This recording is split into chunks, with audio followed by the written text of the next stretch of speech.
right, let's dive into a massive battle for the future of entertainment. We're talking about a corporate showdown that pits a friendly deal against a hostile takeover. So let's break down what this all means for Hollywood and for you. And look, this isn't just some boring Wall Street drama. This is a fight that could totally reshape what you stream, what movies you watch, really everything. And it all boils down to who gets to control one single company. So what's the big prize everyone's fighting over? It's Warner Bros. Discovery. I mean, think about it. This is the company with HBO, DC Entertainment, the legendary Warner Bros. Studios, the whole shebang. It is, without a doubt, the crown jewel in what everyone's calling the streaming wars endgame. Okay, so that brings us to this idea of a consolidation endgame. To really get what's happening in this epic showdown, we need to look at the two bidders because they have completely different ideas for what Hollywood should look like. At its heart, the conflict is pretty simple. You've got Netflix and Paramount locked in this huge battle to buy Warner Bros. Discovery. Whoever wins gets unbelievable scale. And the loser, well, the loser might just get left in the dust. All right, let's start with the first move. This one came from the biggest player in streaming today. We're calling this the friendly play, a strategic and really important board-approved offer from Netflix.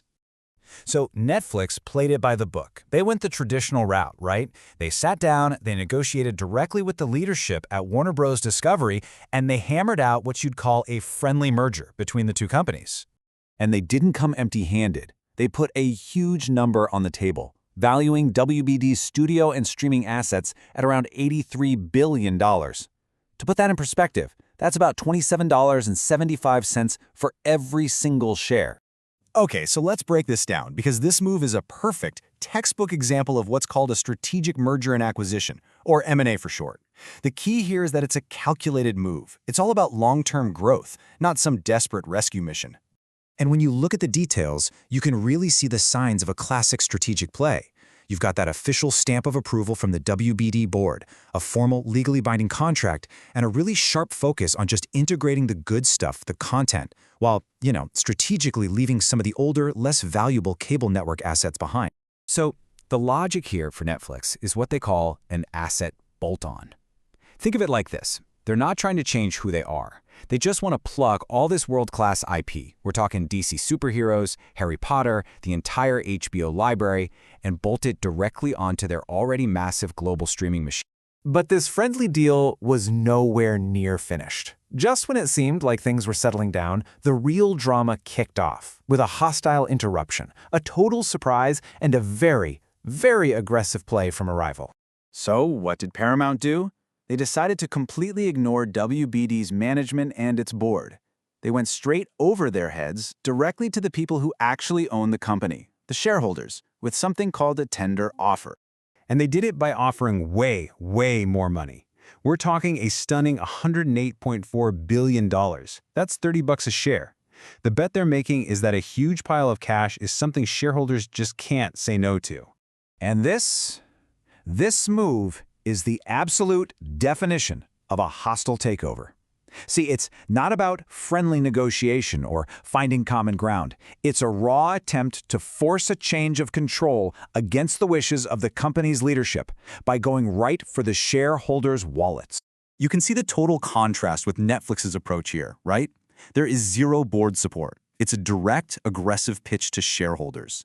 And it all relies on that high price, which is backed by a pretty complicated mix of financing from family trusts and a whole lot of bank debt. So what's Paramount's endgame? For them, this is both a defensive move and an offensive one. Their strategy is what you could call a rebundling bet. They want to rebuild an old-school diversified media giant, combining studios, sports, and streaming, to get the scale they need to survive and compete in this new world. So you've got this unwanted offer on your doorstep. How do you fight back? Well, Warner Bros. Discovery pulled a classic defense right out of the M&A playbook. It didn't take them long. Just 9 days after Paramount dropped its bombshell offer, the board at Warner Bros. Discovery made their position crystal clear. They formally and very publicly rejected the bid. No hesitation. And this is the perfect example of a classic target defense. The board didn't just say no. They did two things at once. They came out and strongly endorsed the friendly deal with Netflix while at the same time attacking the hostile one. They called Paramount's offer riskier and publicly raised doubts about whether the financing was even solid. Okay, so let's put these two competing visions for the future side by side, because what we're looking at are two totally different paths forward for the entire entertainment industry. Really, the core difference just boils down to these two strategic ideas. On one side, you've got Netflix with its asset bolt-on, a pure play to just feed its global streaming machine. And on the other, you have Paramount's rebundling bet, an attempt to build a new kind of diversified media company for the modern age. This table right here is really the key takeaway. It lays out exactly why the board at WBD sees the friendly strategic deal with Netflix as the much safer bet.